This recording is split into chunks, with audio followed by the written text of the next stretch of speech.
Today you're gonna see how I lost over 6 kilograms in 30 days.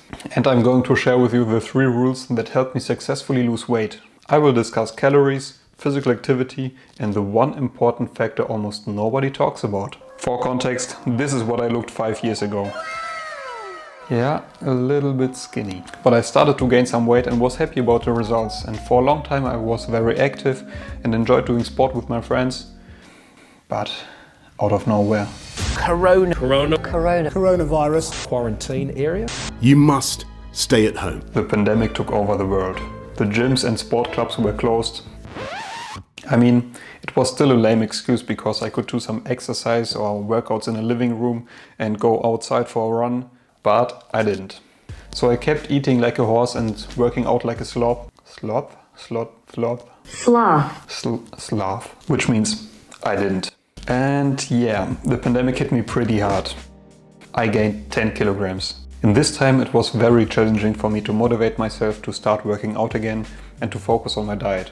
And after a while I wasn't feeling comfortable anymore. And that's when I started doing some research on weight loss. I read countless cosmopolitan studies, and the results are pretty basic. I implement the results of the studies into my daily life and after 30 days I went from 83.9 to 77.6 kilograms. So let's go to rule number 1. Calories in, calories out. Okay. I know, we don't want to hear it, but it's mostly about calories. Let me put it like this. Your body consists of a lot of cells and they need energy to function and survive. Depending on our age, gender, muscle to fat ratio, hormones and most importantly the amount of physical activity, our body needs a specific amount of energy. And energy equals calories. To find out how many calories you need in a day, you can use the calorie calculator in the comments below. Let's say your body needs 2500 calories a day and you eat more than that. That's called a calorie surplus. This excess amount of calories will be stored somewhere in the body. For example, fat. You can view fat as a sort of storage for energy. But what happens if you eat less than 2500 calories a day? This is called a caloric deficit. Your body still uses up the amount of 2500 calories that day to function properly. If it cannot get enough calories from the food you ate, it has to take it from the storage. Equals losing weight. So how did I use it in my case? Let me say first, it's not necessary to count your calories, even though it would benefit you. I changed my diet only in 2 ways. First, I stopped eating when I felt full. A convenient way to do so is to eat without watching any videos or movies. That way you concentrate more on your body and you know when it's enough. The second change was not consuming any sugar. Wait, don't be scared. I'm not saying you have to do it. Of course it helped me to lose weight, but if you follow the calories in, calories out rule and you only care about weight, not health, it actually doesn't matter what you eat or at what time you eat. Oh boy, 3 a.m. But a Snickers bar is unfortunately 488 calories. If we take our previous calculation, you could eat 5 Snickers a day. 5 and a bit. As you know, this wouldn't be very healthy and you wouldn't feel full at all.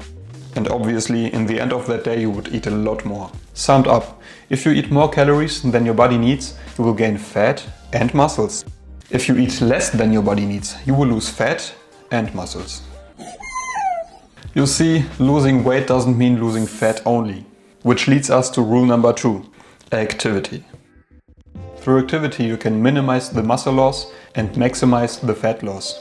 If you only rely on the first rule, you would still lose weight, no question. But without exercise you would also lose a lot of muscle mass.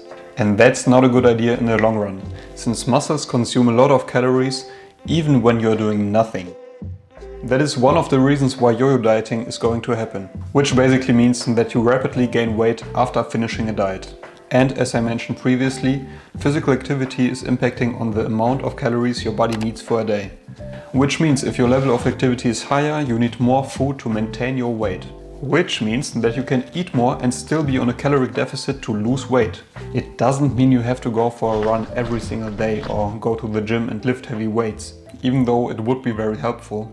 I wasn't in the gym during the challenge. I increased my daily physical activity by going to the volleyball training again, doing small workouts at home and going out for runs and workouts. And if you say you don't have enough time for that kind of activities, try to adjust the activity you are already doing. For example, I sold my e-scooter and was only riding my bike to work. And I think you can make small adjustments in your life as well. Take the stairs instead of the elevator and stand instead of sitting while working. You can even start your weight loss journey right now. Take your hand, move your mouse or finger through the like and subscribe button and hit it. Thanks. Okay, let's get back. Can we get serious now? Don't get scared when you start exercising. You will gain weight in the first few weeks. Don't worry, that's totally normal. When you start working out more, your muscles need to recover, which makes your body keep more water in the muscles. And last but not least, rule number 3. Enjoy the journey. Enjoy the activity and the food. Don't get me wrong, it will be hard when you start and you will not feel comfortable all the time. You have to overcome the first obstacles. But if you feel miserable all the time, it will not last long. And tell me, why do you want to lose weight? What is your reason? Is it because of your physical appearance or your health? Is it for stamina and energy? The reasons may differ, but I'm sure you don't want to be in a good shape just for a few weeks or a few months.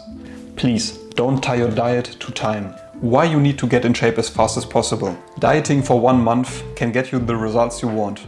But if you go back to your old diet habits, you will regain that weight very quickly. If you want to keep your optimal weight, you have to find habits that support that type of body. Make small adjustments in your diet and activity that you can enjoy and keep up. From time to time you can optimize them, but first try to stick to these little changes. Start small, go find a sport that matches you. For some, running can reduce stress and clear your mind. Others lift weights. Someone likes to do some sport with other people. Make physical activity more appealing to you, but keep in mind, if you try out some new activities, don't give up too early. Look at me for example. I hate swimming, biking and running. I would hate to do a triathlon. But in this challenge I started running for about 3 times a week. The first few times it was very challenging. But after a while I was even excited to go out to see if I could run a little faster or at least a little further. After a few days, a friend of mine challenged me to sign up for a 10-kilometer run. Our goal was to finish it under 1 hour and I had 3 weeks to prepare myself. And we did it. 53 minutes and 50 seconds. As you can see, I was very happy. Next to running, I played squash with my wife, did some workouts in the park. That's all. That way I lost over 6 kilograms and it wasn't really hard. What's harder for me is gaining weight. And that's exactly what I'm going to do in the next few months. My goal is to hit 100 kilograms on the scale.